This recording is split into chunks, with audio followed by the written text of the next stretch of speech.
हरे कृष्णा। तो हम श्रीमद् भगवत गीता के अनुसार जानेंगे कि क्यों इस प्रकार की घटनाएं हमें देखने को सुनने को मिल रही हैं, जहां पर सिया ने केतन को पहाड़ के ऊपर से धक्का दे दिया। इस प्रकार की घटनाएं पूरे समाज को व्यथित करने वाली है और इस प्रकार की घटनाओं की सब चर्चा करते हैं और कोई भी सभ्य समाज नहीं चाहता कि इस प्रकार की घटनाएं घटें, जिसमें युवावस्था में किसी को अपनी जान गंवानी पड़ जाए। किंतु वास्तविकता यह है कि इस प्रकार की घटनाओं की चर्चा सब करते हैं, किंतु इस घटना के पीछे के मुख्य कारण के पीछे नहीं जाते हैं। इस घटना के पीछे के मुख्य कारण को नहीं जानना चाहते हैं।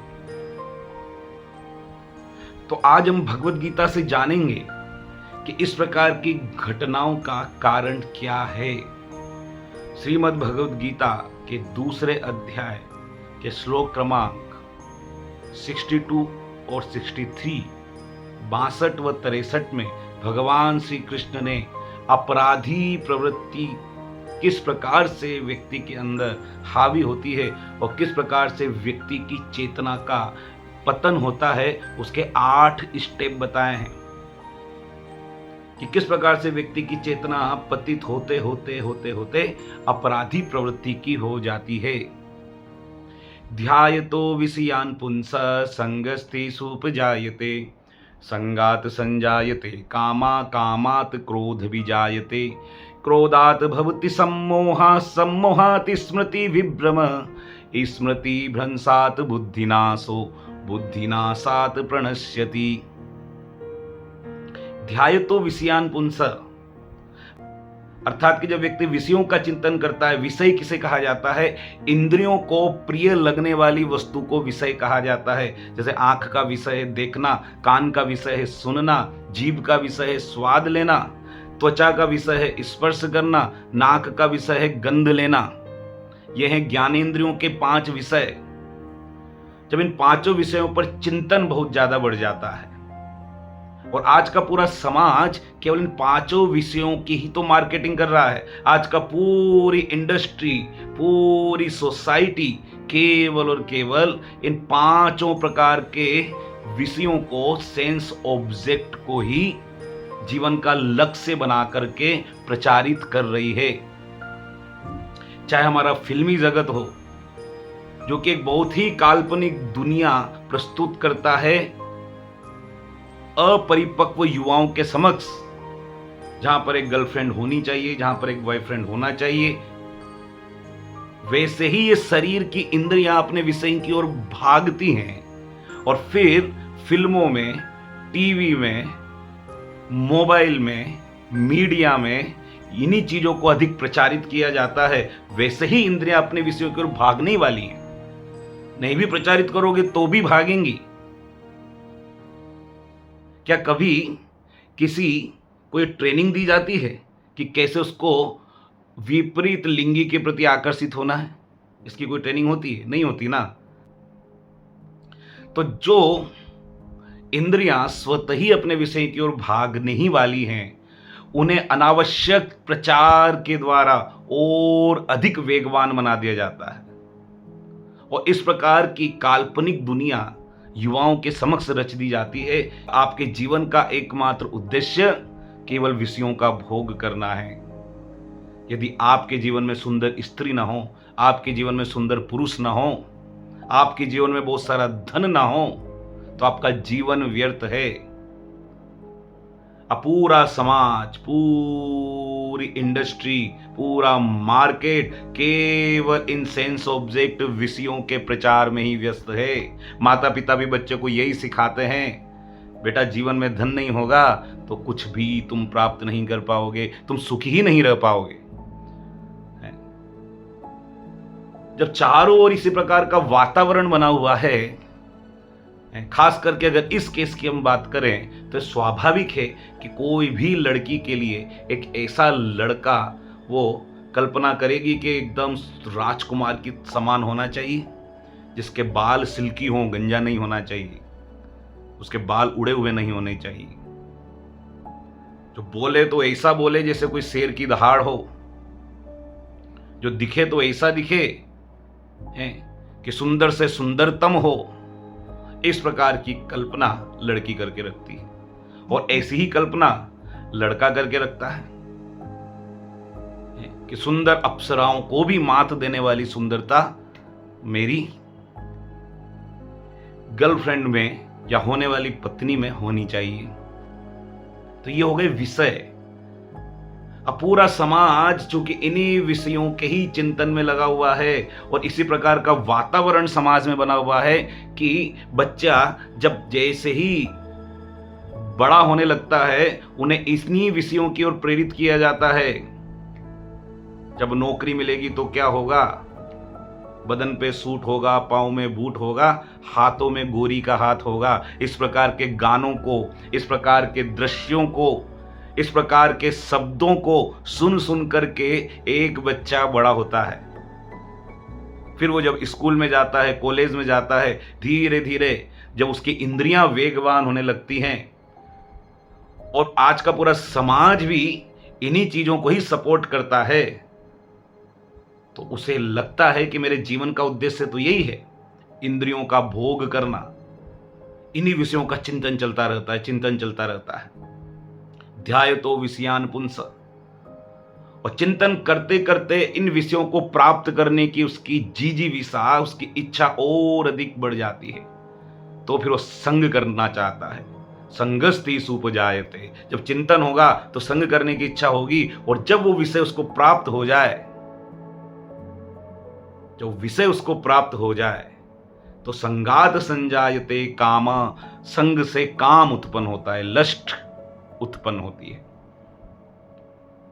अब सिया के केस में अगर हम बात करें, क्योंकि समाज का वातावरण वैसा ही है, स्वाभाविक है, केवल सिया की ही बात नहीं है, केवल चेतन या केतन की ही बात नहीं है, केवल राजा या सोनम की ही बात नहीं है, समाज में हम सब की ही बात है। हम सबका ही लालन पालन, आसपास की परिस्थितियां, सब कुछ जो है केवल विषयों की ओर बढ़ाने वाला ही है। माता पिता भी बच्चे को यही शिक्षा देते हैं। आजकल तो स्कूल में भी टीचर्स जो है बच्चों को इसी प्रकार से प्रेरित करते हैं। तो विषय तो सिया को उपलब्ध हो गया, किस रूप में? चेतन के रूप में। चेतन के रूप में जैसा उसने कल्पना किया होगा वैसा विषय उसको उपलब्ध हो गया। एक जो है 6 फीट लंबा, हट्टा कट्टा, अच्छा दिखने वाला नौजवान, जिसका अपना खुद का एक छोटा बिजनेस भी है, जो इंडिपेंडेंट है फाइनेंशियली। तो एक लड़की को इससे ज़्यादा क्या चाहिए? वो उसे पसंद भी करती है, वो जो है फाइनेंशियली इंडिपेंडेंट भी है, उसका अच्छा हाइट भी है, दिखने में भी स्मार्ट है, शरीर भी जो है हष्ट पुष्ट है। इससे ज्यादा लड़की को क्या चाहिए? संगस्ते सुपजायते, तो संग होगा ही, एसोसिएशन होगा ही, तो दोनों का संपर्क होगा ही। दोनों एक दूसरे को पसंद भी करते हैं, दोनों का संपर्क हो गया, दोनों का संग हो गया। अगली स्टेप क्या है? संगात संजायते कामा, जब संग होगा अब इच्छाएं और अधिक बढ़ेंगी। अभी तो मिले थे, अभी तो बातें करना प्रारंभ हुआ था, मिल गए, बातें करना प्रारंभ हो गया, अब इच्छाएं और बढ़ेंगी। सिर्फ बातों तक ही नहीं, फिर फिजिकल कांटेक्ट तक उनकी इच्छाएं जाएंगी, फिर फिजिकल कांटेक्ट होगा। अब चूंकि भगवत गीता हमको बताती है कि हम ये शरीर नहीं, हम आत्मा है, तो शरीर से संबंधित कोई भी विषय, शरीर से संबंधित कोई भी विषय, शरीर से संबंधित कोई भी सुख जो है हमें वास्तविक संतुष्टि प्रदान नहीं कर सकता। भ्रमवश हमें लगता रहता है कि शरीर से संबंधित जो विषय हैं वो मुझे मिलते चले जाएंगे, जितने अधिक मात्रा में मिलेंगे उतना मैं संतुष्ट हो जाऊंगा, लेकिन ऐसा नहीं है। Happiness is not directly proportional to physical pleasure. सुख का संबंध शरीर को मिलने वाले सुख से बिल्कुल नहीं है। ये गलत फॉर्मूले पर ही पूरा समाज चल रहा है। तो संगात संजायते कामा, जब दोनों मिल जाएंगे तो वो उनकी इच्छाएं और बढ़ेंगी। उनको लगने लगेगा कि हम संतुष्ट क्यों नहीं हो पा रहे हैं? अभी हमें और अपनी परिस्थितियों को सुविधाजनक बनाना है। फिर इच्छा उत्पन्न होगी कि ऐसी परिस्थिति उत्पन्न की जाए कि हम दोनों हमेशा साथ रह पाए, ऐसी परिस्थिति बनाई जाए कि हमेशा दोनों साथ रह पाए। वैदिक नियमों के अनुसार, शास्त्रों के अनुसार, संस्कृति के अनुसार ये सारे कार्य किए जाएं तो कोई गलत नहीं है। लेकिन जब वो देखते हैं, उनकी इच्छा जब साथ रहने की है, लेकिन जब वो देखेंगे कि इनमें बाधाएं क्या क्या आ रही हैं, तब व्यक्ति क्या करता है, अपने इंद्रियों को विषय का सुख मिलता रहे, उसमें जो जो बाधाएं आ रही हैं उन बाधाओं को एलिमिनेट करना चाहता है, क्योंकि संतुष्टि तो मिल नहीं रही है। अगर विषयों के भोग में संतुष्टि होती, अगर विषयों के भोग में संतुष्टि होती तो व्यक्ति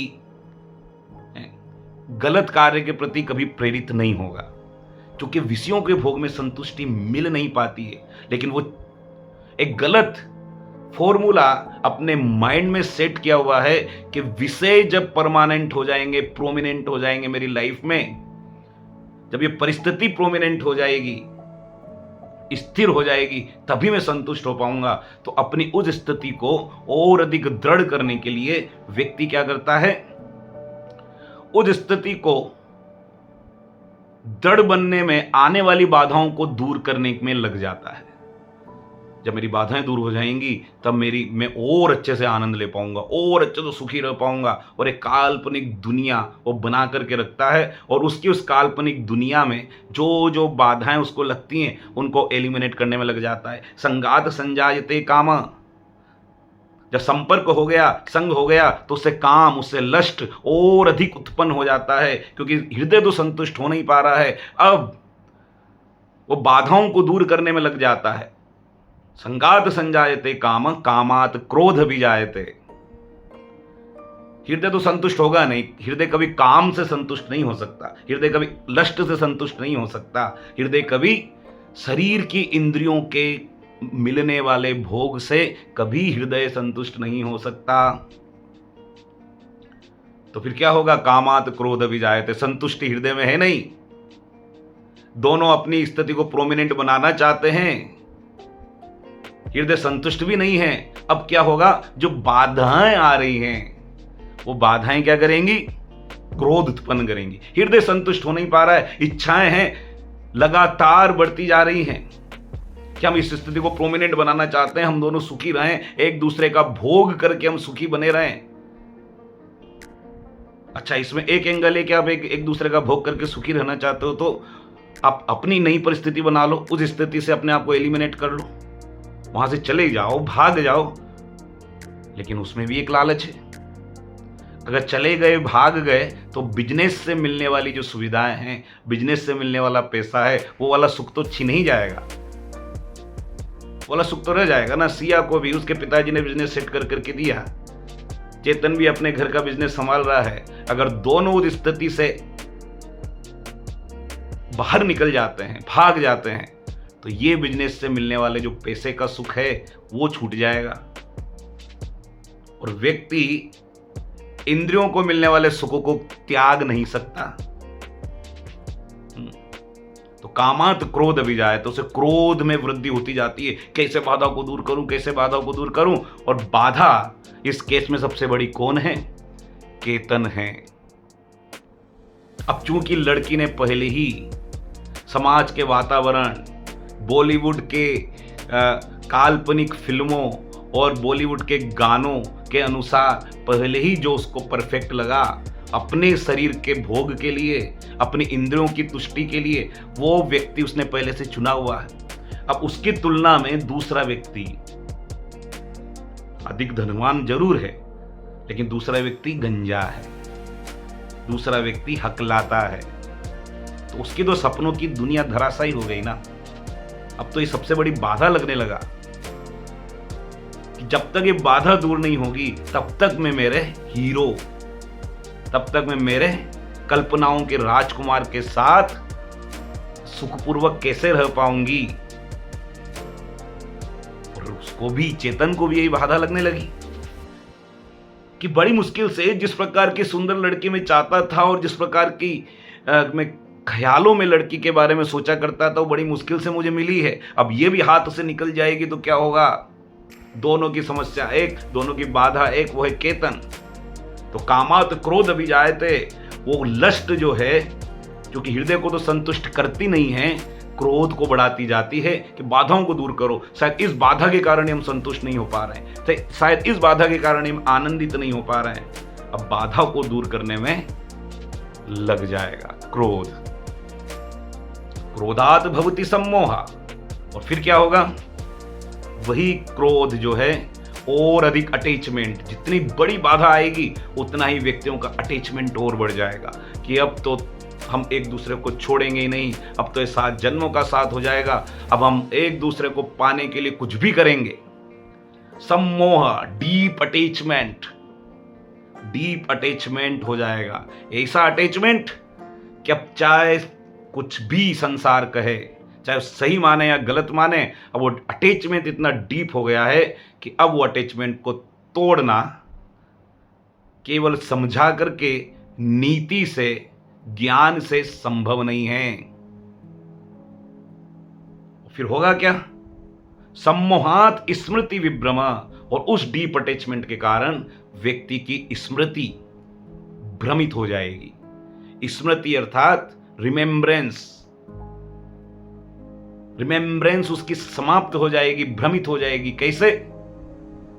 दोनों पढ़े लिखे नौजवान हैं, चेतन हो, सिया हो, दोनों पढ़े लिखे हैं। क्या उनको नहीं पता कि इस प्रकार का अपराध करने का परिणाम क्या हो सकता है?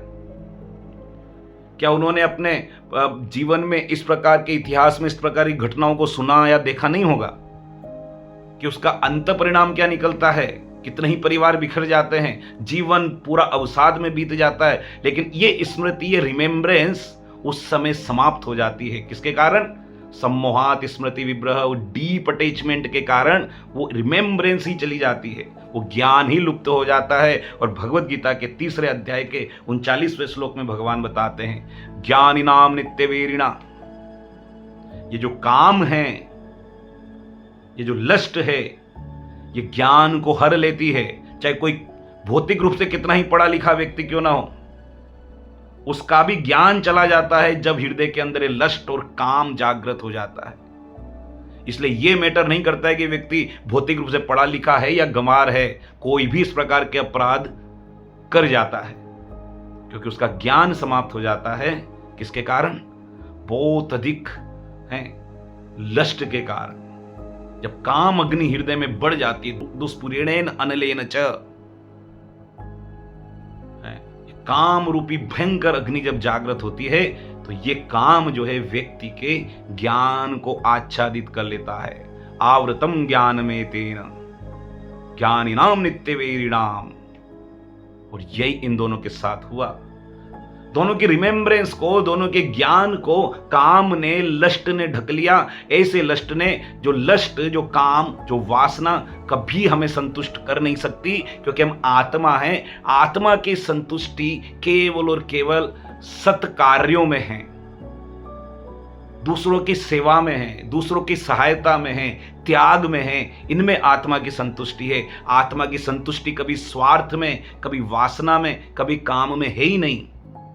सम्मोहात स्मृति विभ्रम, और जब स्मृति विभ्रमित हो जाती है तो स्मृति भ्रंशात बुद्धि नाशो, इस प्रकार की जब रिमेम्बरेंस चली जाती है तो उससे क्या होगा? बुद्धि नाशो, बुद्धि नष्ट हो जाती है। क्योंकि अंततः व्यक्ति क्या करता है और क्या नहीं करता है, यह निर्णय बुद्धि लेती है। यह निर्णय बुद्धि के द्वारा लिया जाता है कि व्यक्ति क्या करेगा, क्या नहीं करेगा। जब रिमेम्बरेंस ही चली गई तो उसकी बुद्धि नष्ट हो जाती है। जब बुद्धि नष्ट हो जाएगी तो वो गलत डिसीजन ले बैठता है। स्मृति भ्रंशात बुद्धि नाशो, और बुद्धि नाशात प्रणश्यति, और जब बुद्धि नष्ट हो जाती है तो व्यक्ति का सर्वनाश हो जाता है। ये पतन की 8 अवस्थाएं भगवान श्री कृष्ण भगवत गीता में बताते हैं। दोनों की बुद्धि नाश हो गई, और बुद्धि नाश होकर के उन्होंने डिसीजन लिया कि हमें केतन को मारना है। ये पूरा साइकोलॉजिकल स्टेप्स हैं कि किस प्रकार से क्रिमिनल का माइंड डेवलप होता है। कोई भी जो है जन्म से पेट से अपराधी बन करके नहीं आता है। ये समाज की परिस्थितियां या आसपास का वातावरण, घर का वातावरण,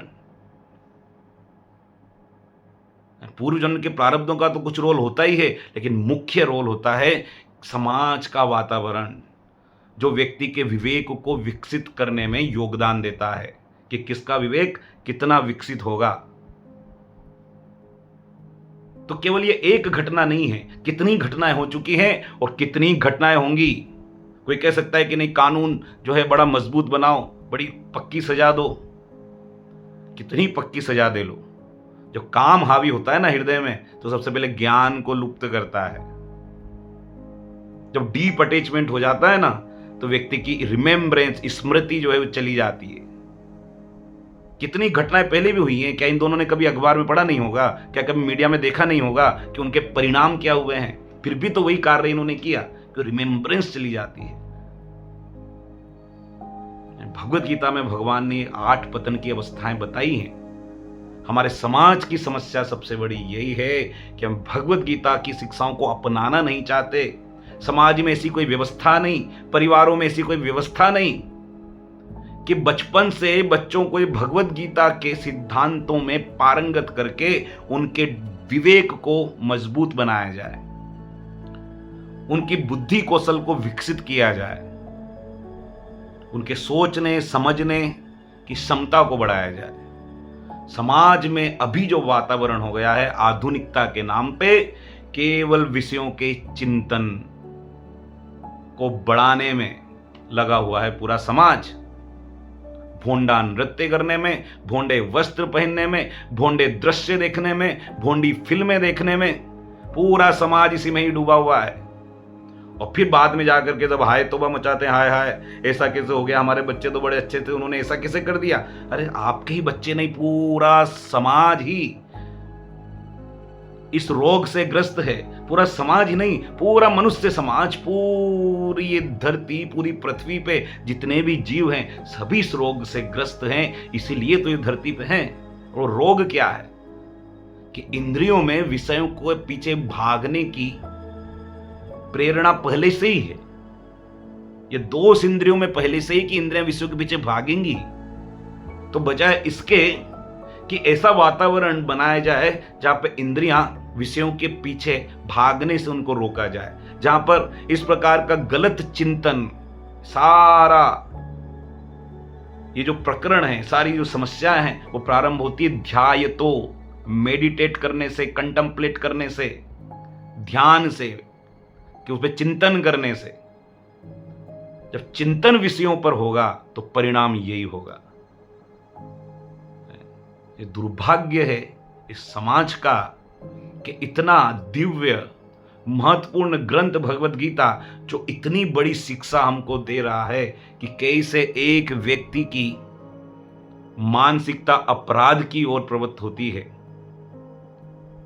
लेकिन ये चीज, ये बात, ये सिद्धांत सिखाया नहीं जाता, बताया नहीं जाता, तो व्यक्ति को कैसे लगेगा कि क्या सही है क्या गलत है।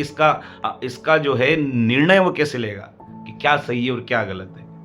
अगर व्यक्ति को बताया जाए कि हमें शरीर नहीं, हम आत्मा है, वास्तविक सुख आत्मा का सुख होता है, जो कि सेवा करने से मिलता है, जो कि त्याग से मिलता है, जो कि किसी की सहायता करने से मिलता है, ये बात बताई नहीं जाती। बताया जाता है हम बस ये शरीर हैं, हम बस ये शरीर हैं, और शरीर की इंद्रियों को सुखी बनाने में ही लगे रहो, शरीर की इंद्रियों के विषयों को बढ़ाने में लगे रहो, तो परिणाम यही होगा। अभी तो साल में कुछ घटनाएं ऐसी हो रही हैं, अब धीरे धीरे लगातार ये बढ़ती चली जाएंगी, यदि समाज इस बात का अभी भी निर्णय नहीं लिया कि कमी किस चीज में है। कमी है आध्यात्मिक शिक्षा में। आध्यात्मिक शिक्षा की कमी के कारण ये हो रहा है। और ये उन साधुओं के लिए भी एक चेतावनी है जिन्होंने धर्म को केवल और केवल एक धंधा बना रखा है, जो लोगों को झूठ माट या आश्वासन देते हैं कि ऐसा अंगूठी पहन लो, ऐसी पूजा कर लो, ऐसा कर लो, जीवन तुम्हारा बहुत अच्छा चलेगा। नहीं, जब तक जीवन में आध्यात्मिक शिक्षा नहीं होगी, जीवन कभी भी सुख और शांति से नहीं चल पाएगा। इसलिए सबसे निवेदन है कि भगवत गीता पढ़ें, ये भगवत गीता को पढ़िए और ऐसी व्यवस्थाएं बनाइए परिवार में और समाज में कि सब मिलकर के किसी प्रामाणिक व्यक्ति के द्वारा ठीक प्रकार से भगवत गीता को समझें। ये लाइफ मैनुअल है, जीवन जीने के लिए पुस्तक है। Bhagavad Gita is a life manual. जीवन को कैसे जीना है आनंद के साथ, आनंद के अनुभव के साथ, ये भगवत गीता हमको सिखाती है। अगर भगवत गीता की शिक्षाएं जीवन में नहीं है तो इस प्रकार की घटनाएं लगातार सुनने और देखने को हमको आगे भी मिलने वाली हैं। फिर आप कितना ही कैंडल मार्च निकाल लो, कितना ही कानून को दोष दे दो, कितना ही अपराधी को दोष दे दो, ये घटनाएं रुकने वाली नहीं है। क्या 2012 में घटी निर्भया की घटना के बाद क्या वो बलात्कार की घटनाएं होना बंद हो गई हैं क्या? अभी हो रही है ना। मीडिया में चर्चा सब कर रहे हैं, लेकिन कारण के बारे में चर्चा कोई नहीं कर रहा है कि कारण क्या है। तो कारण है ये 8 स्टेप्स जो भगवान भगवत गीता के दूसरे अध्याय के 62 व 63वें श्लोक में बताते हैं। और इसका समाधान क्या है हम अगले वीडियो में चर्चा करेंगे। हरे कृष्णा।